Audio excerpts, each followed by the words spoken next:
ماہرہ نے آ کر برتن وغیرہ اٹھائے اور پھر کچن میں دھونے کے لیے چلی گئی۔ میں اس کے پیچھے پیچھے کچن میں آ گئی۔ اماں سے نظر بچا کر آئی تھی۔ میں نے اس سے کہا کہ کیا تم نے کھانا کھایا ہے؟ تو اس نے نفی میں سر ہلا دیا اور اپنا چہرہ دوسری طرف موڑ لیا۔ مجھے شک ہوا کہ شاید وہ رو رہی ہوگی، اس لیے فوراً سے اس کے قریب جا کر دیکھا تو وہ واقعی میں رو رہی تھی۔ میں نے ماہرہ سے پوچھا، آخر کیا ہوا ہے؟ تم اس طرح سے رو کیوں رہی ہو؟ سب خیریت تو ہے نا؟ وہ کہنے لگی، نہیں نہیں، کوئی بات نہیں ہے۔ پھر میرے زور دینے پر اس نے کہا کہ ہاں، دراصل مجھے وہ وقت یاد آ گیا جب میں اپنے گھر میں عیش و عشرت سے رہا کرتی تھی۔ یہاں تو مجھ سے اتنا برا سلوک کیا جاتا ہے۔ آخر میں نے کیا گناہ کیا ہے جس کی مجھے اس طرح کی سزا دی جا رہی ہے؟ میں نے ماہرہ کو اپنے گلے سے لگا لیا اور کہا کہ پریشان مت ہو، صبر کرو، سب اچھا ہوگا۔ تم جانتی ہی ہو کہ گھر میں اماں کی چلتی ہے اور وہ جو کچھ کہتی ہیں وہی سب کرتے ہیں۔ میں بہت کوشش کرتی ہوں کہ تمہاری مدد کر سکوں، لیکن میرے گھر والوں کے دل میں تو شاید کوئی رحم ہی نہیں ہے، اور یقیناً ان میں سے کوئی بھی اس پر ترس کھانے والا نہیں تھا۔ ایسے میں مجھے ضرور اس کے لیے کچھ کرنا چاہیے۔ میں نے دیکھا تھا اس نے کتنے دن سے ایک لباس پہن رکھا تھا۔ اس کے پاس پہننے کے لیے کوئی کپڑے بھی نہیں تھے، بلکہ وہ تو ہمیشہ ہی ایک ہی رنگ کے لباس میں ملبوس رہتی تھی، وہ بھی اب پھٹ چکا تھا۔ اماں کو اس بات کی کوئی فکر نہیں تھی کہ اس کی بہت سی ضروریات ہو سکتی ہیں اور اسے کسی نہ کسی چیز کی ضرورت پڑ سکتی ہے۔ وہ تو ہمیشہ اس سے تنگی دینے کے بارے میں ہی سوچتی رہتی تھی۔ میں نے سوچا کیوں نہ میں اسے اپنا کوئی لباس دے دوں۔ یہی سوچ کر میں اپنی الماری کھنگالنے لگی۔ میں جانتی تھی کہ اس بات پر اماں سے مجھے اچھی خاصی ڈانٹ پڑنے والی ہے، لیکن میرے پاس اور کوئی راستہ نہیں تھا۔ میں اپنی الماری کی طرف آئی اور وہاں سے اپنے کپڑے نکالنا شروع کر دیے۔ 2-3 لباس نکال کر میں نے منتخب کیے اور پھر ماہرہ کو آواز دی۔ وہ میرے پاس آئی اور کہنے لگی کہ کیا ہوا، کوئی کام ہے؟ میں نے اس سے کہا، نہیں نہیں، تم یہاں بیٹھو، میں تمہیں کچھ دینا چاہتی ہوں۔ دیکھو تمہارے کپڑے بہت زیادہ خراب ہو چکے ہیں اور میں جانتی ہوں کہ اماں تمہیں نئے کپڑے نہیں لے کر دیں گی، اس لیے تم میرے یہ کپڑے اپنے پاس رکھ لو۔ کپڑے دیکھ کر وہ گھبرا گئی اور کہنے لگی کہ میں انہیں کیسے رکھ سکتی ہوں، اگر چاچی کو پتہ چل گیا تو وہ بہت برا پیش آئیں گی۔ میں نے اس سے کہا، تمہیں ڈرنے کی کوئی ضرورت نہیں ہے، اماں سے میں خود بات کر لوں گی، بس تم ان کپڑوں کو اپنے پاس رکھو۔ میرے زور دینے پر وہ مان گئی اور اس نے ان کپڑوں کو اپنے پاس رکھ لیا۔ اگلے دن صبح تقریباً 8 بج رہے تھے۔ اس وقت اچانک ہی اماں کی چیخوں کی آواز سے میری آنکھ کھل گئی۔ میں ہڑبڑا کر اٹھتی باہر آئی۔ سمجھ نہیں آ رہا تھا کہ اتنی صبح کیا ہو گیا ہے جو اماں اس طرح سے چیخیں مار رہی ہیں۔ باہر آ کر دیکھا تو ماہرہ ان کے سامنے سر جھکائے روئی جا رہی تھی اور اماں اس پر چلا رہی تھی۔ اس نے میرا دیا گیا سوٹ پہن رکھا تھا۔ میں سارا معاملہ سمجھ گئی اور تیزی سے اماں کی طرف آئی۔ اماں سے کہا کہ یہ کیا طریقہ ہے، آپ اسے اس طرح سے کیوں ڈانٹ رہی ہیں؟ اسے یہ کپڑے میں نے اپنی مرضی سے دیے تھے۔ اماں بولی، تم کون ہوتی ہو اسے کپڑے دینے والی؟ جلد سے جلد یہ کپڑے اس سے واپس لے لو۔ مجھے سخت غصہ آیا اور میں بھی اماں کے آگے ڈٹ گئی اور کہا کہ ہرگز نہیں لوں گی یہ کپڑے، یہی پہنے گی، آپ ہمیشہ اپنی مرضی نہیں کر سکتی۔ اماں بولی، تو بہت زیادہ زبان چلانے لگ گئی ہے، لیکن میں نے اماں کی کسی بات کی کوئی پرواہ نہیں کی اور ماہرہ سے کہا کہ یہ کپڑے تم ہی پہنو گی، میں بھی دیکھتی ہوں کہ کون تمہیں منع کرتا ہے۔ لیکن پھر بعد میں ماہرہ میرے پاس وہ کپڑے لے کر آئی اور کہا کہ اسے تم واپس رکھ لو، کیونکہ ان کی وجہ سے شاید مجھے اس گھر سے نکال بھی دیا جا سکتا ہے، اور تم جانتی ہو کہ میرے پاس رہنے کی اور کوئی جگہ نہیں بچی۔ میں نے ماہرہ سے کہا کہ میں اماں کی طرف سے تم سے معافی مانگتی ہوں، تو وہ کہنے لگی، نہیں، اس میں تمہاری کوئی بھی غلطی نہیں ہے، تم نے تو میرے ساتھ اچھا کرنے کا سوچا تھا۔ یہ کہہ کر وہ وہاں سے چلی گئی۔ مجھے سخت غصہ آیا کہ کیا ہو جاتا اگر اماں اسے یہ کپڑے پہنے دیکھ کر کچھ بھی نہ کہتی اور ان کپڑوں کو اس کے پاس ہی رہنے دیتی، لیکن اماں ہمیشہ کی طرح ہی دوسروں کو ذلیل کر کے خوشی محسوس کرتی تھی، اور ماہرہ کو ذلیل کر کے تو انہیں اور زیادہ خوشی ہوتی تھی۔ ہر گزرتے دن کے ساتھ وہ اس بیچاری لڑکی کی زندگی کو بھی بہت ہی مشکل بناتی جا رہی تھی۔ ماہرہ نے مجھے کپڑے واپس تو کر دیے تھے، لیکن میرا ارادہ تھا کہ میں ان کپڑوں کو اپنے پاس نہیں رکھوں گی بلکہ اسے واپس دے دوں گی۔ یہ بہت ہی مشکل کام تھا، لیکن میں یہ کرنا چاہتی تھی۔ اس لڑکی کو کسی بھی مشکل اور تکلیف میں دیکھ کر مجھے بہت دکھ ہوتا تھا۔ میری ہی ہم عمر تھی وہ، لیکن شاید اس کی قسمت میں آزمائشیں بہت زیادہ لکھی ہوئی تھیں۔ کچھ سال پہلے کی ہی بات ہے جب وہ پہلی بار ہمارے گھر رہنے کے لیے آئی تھی۔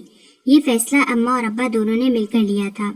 اس وقت مجھے لگا تھا کہ دونوں اس کا دھیان رکھنے کے لیے اسے اپنے پاس لے کر آ رہے ہیں، لیکن میں نہیں جانتی تھی کہ ان کا اصل مقصد کچھ اور ہے۔